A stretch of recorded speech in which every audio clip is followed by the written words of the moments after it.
Ayan, so magandang umaga sa ating lahat, no? So ang gagawin natin ngayon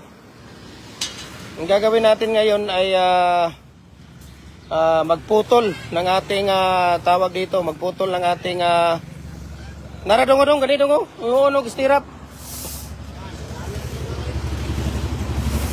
Ang gagawin natin ngayon ay ang pagputol ng ating stirap, no? Sa ating pins concrete post at dragon fruit post natin, okay? So, papakita namin sa inyo kung paano namin putulin at saka yung ating matting art, okay? So, ang gagawin namin, magputol kami ng 6 feet na matting art, yung matting at saka yung ating 7 feet na matting at saka yung ating dalawang design natin sa ating stirrup or dragon fruit post natin, okay? So, dapat, no? Dapat pag mayroon tayong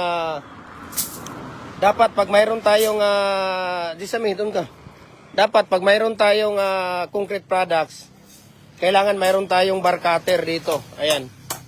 No? Mayroon tayong bar cutter. Hindi pwedeng wala tayong bar cutter pag mayroon tayong pagawaan ng dragon fruit post or pins concrete post natin dahil malugi ang negosyo ng insect doon. Okay? Mahal po kung gagamitan mo siya ng cutting disc. Napakamahal po ang cutting disc, tapos kuryente, tapos pag nasira pa, mahal. Ito, ang maintenance mo lang dito sa ating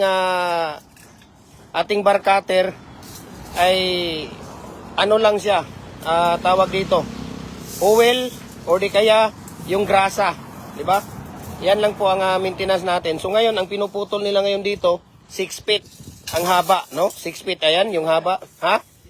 7 feet, ano to? 6 feet to? 7 din to? 7 lahat yan? Walang 6 feet? 7 feet palang pinuputol nila ngayon. Tapos yung design natin sa stirrup natin, ayan. Yung parang triangle. At saka yung parang Y natin, ayun, nandoon, di ba? So, ito nga po, no? At nagko-customize din tayo ng ating mga molder sa pins concrete post natin at dragon fruit post molder natin. Okay? Tapos mayroon tayong 4.5 by, ang standard size talaga natin 4x4 by 8 feet po ang haba. 4x4 ang lapad niya, ang taas niya ay 8 feet. Pwede din tayong magpapakustomize 4.5 by 4.5 by 8 feet. Pwede ding 5x5 by 8 feet. Mayroon ding 5.5 by 5.5 by 8 feet. Mayroon ding 6 by 6 by 8 feet po, no? So, walang problema. Walang problema po, no? Tapos, dito tayo sa ating molder, okay? Tingnan muna natin yung ating molder dito. Ito po yung 2 holes natin, yung nasa ibabaw na pins concrete post, yung dual natin, dual heavy duty molder natin. Ayan, yung 2 holes natin sa ibabaw. May yung 3 holes natin. 4 holes natin nasa baba, yung dalawang set natin. So ito yung ginagamit natin araw-araw, no? Sa paggawa ng ating pins concrete post at dragon fruit post. Adjustable po ito. Okay? Adjustable po siya. Pwede kang gumawa dito ng 3 feet, 4 feet, 5 feet, 6 feet hanggang 8 feet po, no? Dahil mayroon siyang accessories na kasama dito. Ito nga po yung accessories niya, ito, no? Ito po siya. Ayan yung accessories niya. Ayan po yung kasama ng ating tawag dito. Ayan si Kuya Gail. Ito po yung accessories niya. Kunin mo nga yung accessories, Kuya. Ayan, di ba? Yan po yung accessories niya. So, abot na dong. Ayan. Tapos, yan po ang ginagamit natin. Mayroon din tayo ditong 3 holes. Ayan. Yung 3 holes natin, available po ito, no? Available po yung 3 holes natin. Ayan, kung nakikita mo, available po yan, yung 3 holes natin. So, pwede nating ano yan, no? Pwede nating pwede nating ibenta yan sa inyo, okay? So, ito po, no? Ito po yung mga ginagawa nila ngayon, no? Pagpuputol, no? Dapat mayroon kayong bar cutter dito. At ipapakita ko po sa inyo yung ano dito, yung mga molder natin, na mga maliliit na mga molder natin, okay? So, ngayon ay ano ako sa inyo dito, no? Na marami tayong molder dito. Ito 3 inches po 'yan. Ayan, no, ito yung pang division natin na 3 inches by 8 by 16. Okay? 3 inches po ang lapad niya dito sa ibabaw. Ito po ang ginagamit natin sa Ito po ang ginagamit natin sa pang-division sa kwarto. Ayan o, 3 inches lang po yan. So, double po yan, 6 inches po lahat. Ayan o, kung makikita ninyo. Diba? So, 6 inches po yan. Yan po ay ginagamit natin sa mga division natin. Okay, sa mga kwarto, sa mga terrace, o sa kahit anong Yan po ay 3.5 by 7. Ito naman, yan naman 3 by 8 by 16. Ito naman 3.5 by 7. So, 7 inches lang yung tawag dito yung haba niya. Ayan o. Kung makikita ninyo, 7 inches lang po yan. Ayan o. 8 inches po yung niya, yung haba niyang buo. Pero ang labas ng hollow block niyan ay 7 inches lang po yan. 7 inches lang po siya. Dito naman sa kabila, ito, 8 by, 8 by 8.5 yan. Ayan o. Kung makikita ninyo, 8.5 by, pero ang labas ng hollow block nito ay nasa 7 3/4 po, no? Kulang-kulang 8 feet po yung niya. Mayroon din tayo ditong standard na 4, ayan. Kung makikita niyo, standard na 4, double yan. Mayroon din tayong number 6 na standard. Mayroon din tayong number 5 na standard. Mayroon din tayong 5.5 na commercial, ayan. 'Di ba?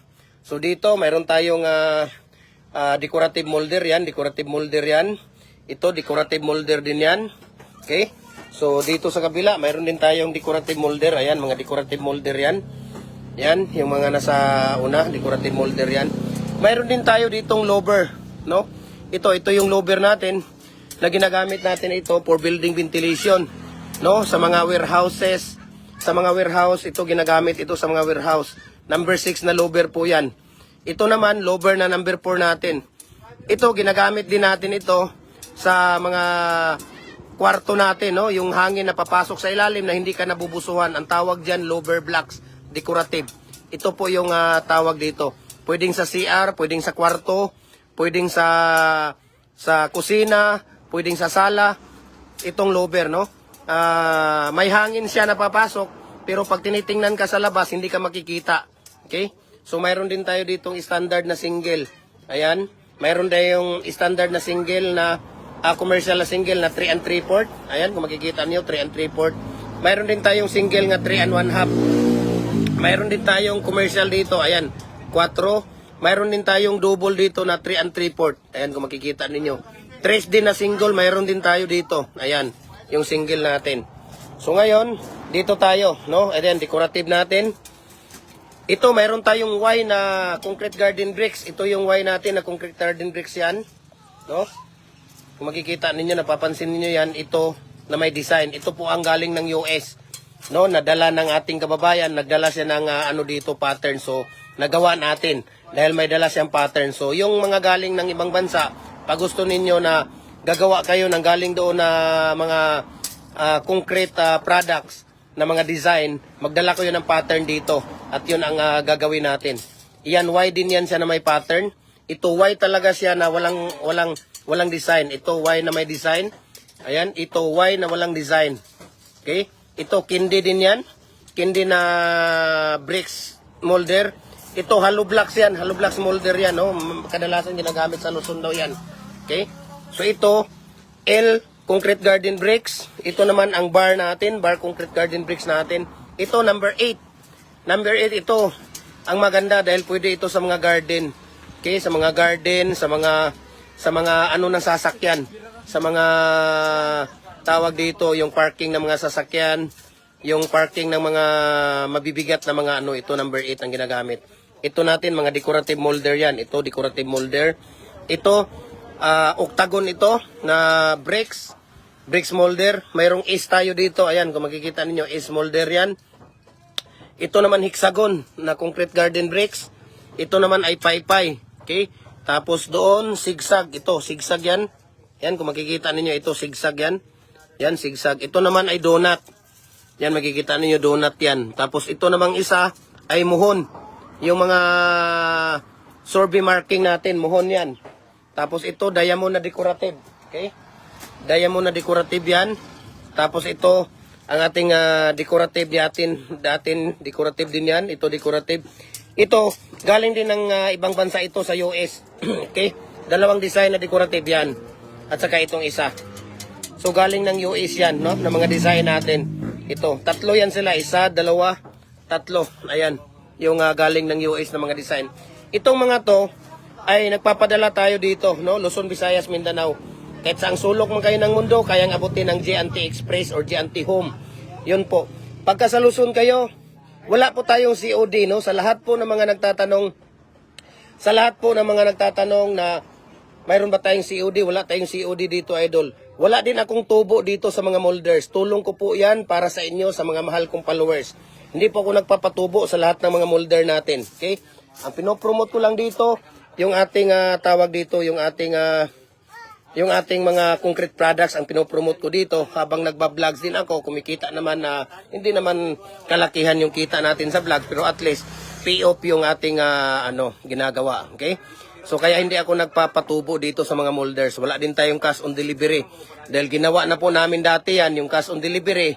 At ginawa pa nga nila, gusto nila air freight. Sir, air freight gusto ko kasi gusto ko 3 araw, 2 araw dito na yan sa amin. Kailangan ko. Nung naipadala na namin, ang nangyari, kinancel. So ngayon, sinong magbabayad ng shipping fee? Napakamahal yung shipping fee, di ba? Napakamahal po yung shipping fee. Sinong magbabayad nun?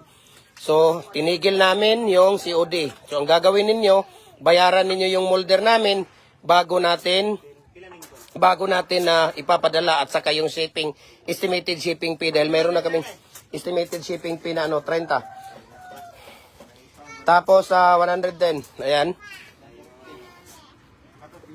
Tapos 35 times 25. Ha? 35 times 25, 35 times 25, 875 plus 30 plus 110. Pila tanan? 1,015. Oh, 1,015. Ayan, so yun po ang ating ginagawa. Sabi ni Sir Paul Lumpinas, magkano yung number 4 na molder? Kuya, hindi po tayo dito nagbibigay ng presyo sa ating Dong, suklian mo ng 35 si Kuya. No? Hindi po tayo nagbibigay 35. Bigyan mo ng 35. Hindi po tayo nagpapatubo dito sa ating molder, no? Hindi rin tayo nagpapatubo dito at wala po tayong cash on delivery. Okay? So, Kuya, hindi tayo nagbibigay ng presyo dito kasi bawal po ni Mita, okay? Ni Lolo Mitch ang ating dito at hindi rin talaga ako nagbibigay ng presyo dito kasi minsan ang bakal bumababa, minsan tumataas, no, para hindi tayo magkakagulo dito. Mag-message nyo lang ako, no, i-message nyo ako, i-share ko sa inyo ang price list sa shipping details dito. Okay, so sana naintindihan ni Sir John Paul Lumpinas. Ayan, shout out sa inyo. Juan Bells, thank you for watching.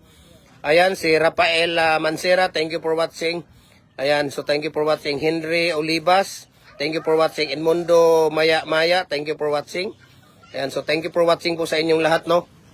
So, ngayon, balik tayo dito sa ating pagputol ng ating mga mating art, okay? So, nasaan na ba? Ayan, so balik tayo doon, no? Sa pagpuputol ng ating mating art. Ay, sorry. No, magpuputol ng ating mating art dito. Dong, kuha ka ng, anoan mo dong? Ngita ka dito ka ng PC. Ano ba? Tabang niya o hikot? Diya, speakers, ikaw mo mag-hikot. Wala man na nakuha, no? Wala man na nakuha, Juprio. Mabali na. Ano man na?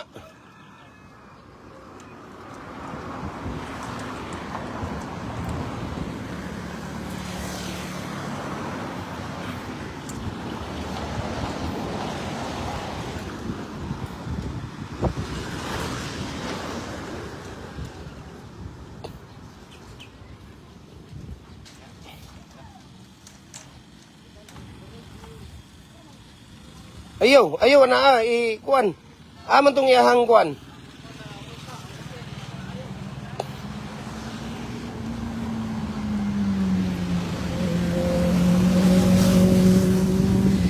Dito sa Supre, dito ka. Kuha na dito. Palayo. Sige, para iyahang kuan. Sige, palayo. Ayaw lagi, kuya. Sige. Oh, sige.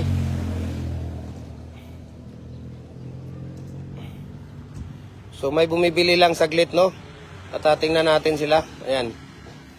May bumibili lang at ito nga ang pagpuputol nila dito. So kunin natin yung tunin natin yung ano dito, yung steel tip natin dito kasi dalawang design po yung ating molder, no?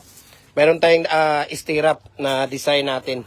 Yung para sa dragon fruit post natin at saka sa pinch concrete post natin. So ang haba nito, ang isa natin na ano dito, yung haba dito ay ano to, nasa 9 inches po ito eh. 9 inches yan, no? Nasa 9 and a half. Tingnan natin, mahaba to eh. Nasaan na ba yung ano nila dito? Ito pala.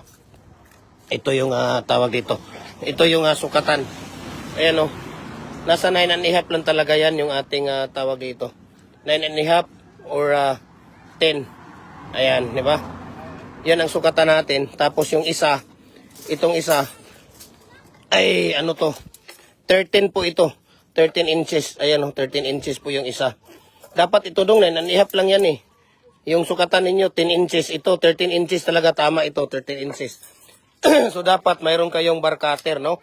Pag nagpapagawa, mayroon kayong pagawaan ng concrete products, yung especially dito sa dragon fruit post or pinch concrete post. Hindi pwede dito ang grinder.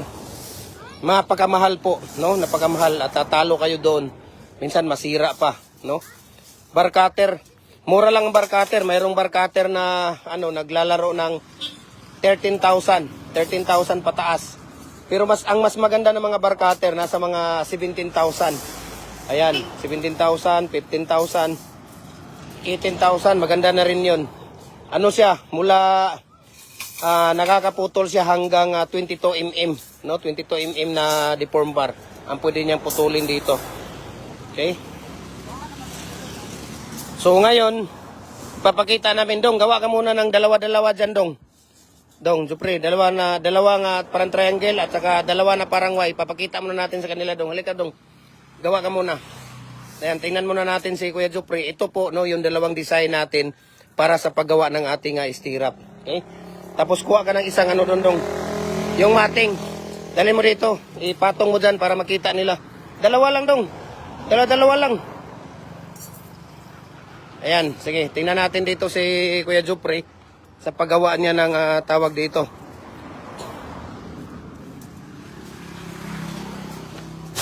Ayan, so dito po siya gumagawa, no?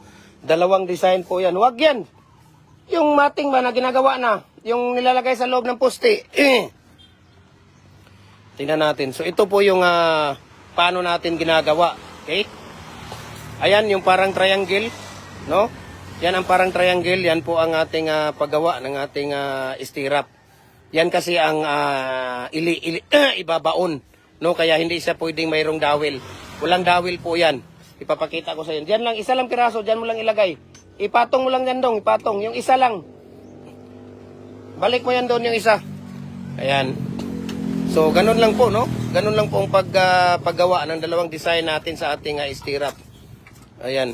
Bakit ang haba niyan, Jupre? Ang haba naman yan. Tapos ito ay parang Y, no? Yung parang Y natin. Hindi siguro yan dong. Pang ano siguro to? Ayan. Papakita mo yan yung parang Y. Dito mo ilagay. Pakita mo yan. Pakita mo. Pataas mo. Dito mo hawakan. Huwag yan dyan. Dito hawakan. Yan o. Yung parang Y natin. Ayan. Tapos yung parang triangle natin. Ito. Yung isa. Yan o. Kung makikita ninyo. So dalawa po, no? Dalawang design po yan. Yung ano natin. Yung paglagay natin ng stirrup. Yan kung makikita ninyo. So ngayon, ipapakita ko sa inyo ang finished product natin ng mating. Itong mating natin, yun ang ginagamit natin sa paglagay ng ating mga barbed wire, no? Ayan, no? O, di ba? So maraming salamat Kuya Jupre. So dito tayo. Ito po yung finished product ng ating mating, di ba? Ito po yung ginagawa niya. Ito, dito nilalagay. Napaka-quality po yung ating concrete post dahil parang Y siya. Tinatali dito. Ayan, no? 3 ang tali dyan. Tapos dito, bakit mayroong dawil dito? Kasi dito nilalagay yung barbed wire. Yan, dyan ang lagayan ng barbed wire natin, no? Dito ilalagay yung barbed wire natin. Ayan, sa ano na yan. Tapos sabi ko sa inyo, dalawang design po yun. Dalawang design po siya. Yung parang triangle, ito po siya, no? Bakit may ganun? Kasi pinapatong dyan siya. So napakasulit po yung ginagawa natin. Ayan. Yan po ay tawag dito. Yan po ay ibabaon. Ito yung ibabaon natin. So pag 6 feet, 6 na dawil yung ilalagay natin to. 6 feet to eh. Ayan o. So mula dito, 3 inches yan. Ayan o. 3 inches. Okay, mula dyan 3 inches. Tapos 1 feet na po yan, no? 1 feet na po yan. Ayan o, 1 feet. Ayan o, kung makikita niyo, 1 feet po yan. So 3 inches, 1 feet, 1, 2, 3, 4, 5, 6. So itong ginagawa natin ay 6 feet ito. So hayaan nyo na yan yung sobra dyan. Basta ang importante dito, kasi ito ang ibabaon natin to eh. Ito yung ibabaon natin. So hayaan nyo na yan siya dyan. Dahil yan ang ibabaon natin sa lupa. So basta ang importante dito, ang haba ng ano ninyo, itong tawag dito, yung ano natin, ayan o, 6 feet yan, di ba? Tingnan ninyo, ayan o, 6 feet. O, di ba? 6 feet yung haba ng ating tawag dito. Ayan o, 6 feet po yan. Tingnan natin, saglit lang. O, nandyan yung 6 feet, okay? Ayan o, 6 feet po yan yung haba ng ating tawag dito. Tapos 1 feet na po siya. Okay? 1 feet na po yan. Ayan o, 1 feet ang distansya. Dito, 3 inches. Tapos dito, 1 feet, 1, 2, 1 feet, 3, 4, 5, ayan o. 5 siya, 1, 2, 3, 4, 5, 6. Pang-anim ito, di ba? So yan po yung ating tawag dito. So yan, ha? Ha? Ha? Ha? Ayan o. So, ganito po, no? Ganun lang po kasimple. Ganun lang po kasimple yung ating tawag dito. Lahat ng mga molder natin, pag mga maliliit na molder natin, hollow blocks, bricks, papadala tayo Luzon, Visayas, Mindanao. Pagka sa Luzon, nasa mga 4 to 5 days lang siya, no? Sa Luzon. Pag dito sa Mindanao, sa Visayas, nasa mga 3 to 4 days lang siya. Pag dito sa Mindanao, 2 to 3 days lang po, no? Ang ating pagpapadala ng ating mga molder. So we can ship nationwide, Luzon, Visayas, Mindanao. Ating mga tawag dito, ating dual heavy duty molder natin na Pins Concrete Post at Dragon Fruit Post, talagang tigas, no? Napakatigas po talaga siya. At talagang quality po talaga ang ating ginagawa. So ang ginagamit natin dito na bakal, mga idol, yan ay 8mm po siya, no? 8mm na standard. Tapos ang ginagamit natin dito pang tali, ayan, kagaya dito, number 16 na tie wire, ayan. Number 16 po na tie wire, yan ang ginagamit natin dito. So, sa lahat ng mga nagtatanong, ayan, Jim Hardware, no? Sa lahat po ng mga nagtatanong kung tawag dito, ano ang ratio dyan? Paano ang mixing, no? Sa mga nagtatanong kung ano daw ang ratio natin, ano ang mixing natin dito sa paggawa ng ating mga concrete products. Lahat ng mixing natin, lahat ng ratio natin sa paggawa ng concrete products natin, ay makikita ninyo sa ating YouTube channel natin, no? Ang ating YouTube channel, Jim Hardware, ang Kukulamber, ang concrete products po, okay? Tapos sa ating personal account natin, Felix Tan Pagikan Jr., ang ating Instagram, Felix_Pagikan 2000, ang ating TikTok account, at Jim Hardware Cagayan de Oro or Felix Tan Pagikan Jr., ang ating mga Facebook page, okay? Facebook page account natin ay Jim Hardware, ang Kukulamber, ang concrete products, Balulang brands, Jim Hardware, ang Kukulamber Concrete Products, Kanituan Brands, Triple ANF Kukulamber, yun po. Lahat ng mixing natin, kailangan nakapalo kayo dyan, naka-comment, naka-likes, naka-share, dahil every Monday ng umaga, every Monday ng gabi, bukas po, no? Tomorrow, magbibigay tayo ng molder para doon sa ating mga mahal na followers. Kaya, yung may mga top fan buds ang mga kasali doon, no? Sa wala pang mga top fan buds, dapat makapag-share kayo ng video natin. Mag-share kayo, mag-comment, mag-react, no, mag-comment at mag-react, mag-share para mabilis ang pag-ano ng molder natin, tapan buds, no, pagbigay ni Mita ng tapan buds. Ayan. So, maraming salamat po sa inyong lahat. Sana nakatulong itong video natin. Paki-comment kung saang lugar kayo at nang makita natin kung saan aabot itong molder natin. Sa mga lahat ng mga nagko-concrete, mabuhay and God bless po sa ating lahat. Ayan, God bless.